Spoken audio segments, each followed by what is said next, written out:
Assalomu alaykum Avtotime obunachilar. Bugungi obzorimizda BYD Som Plus 23-yilda ishlab chiqarilgan 75 ming kilometr masofani bosib o'tgan, kraskasi absolutno toza. Mashinamiz gibrid. Som Plusga qilingan ishlardan 4 ta yaxshi yumshoq ballonlari bor. Paragustanovka qilingan, tonirovka ruxsatnomasi bor. 5 ключ va dostuplar. Mashinamiz elektroprovod sideniyalari, orqa bagajlari, knomочный elektriskiy. Salon qismini ko'rishingiz mumkin, a'lo darajada. Mashinamiz ideal holatda, bosib o'tgan masofasini 75 ming hali bormabdi. Qirilgan, chizilgan mashinalari yo'q, ko'ngilni xira qiladigan joylari yo'q. Salonni ko'rishingiz mumkin, ideal holatda turibdi. Kuzovlari ham ideal holatda.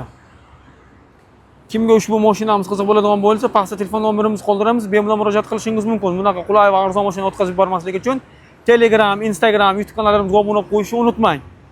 Avtotime'dan uzoqlashmang. Avtotime siz uchun harakatda.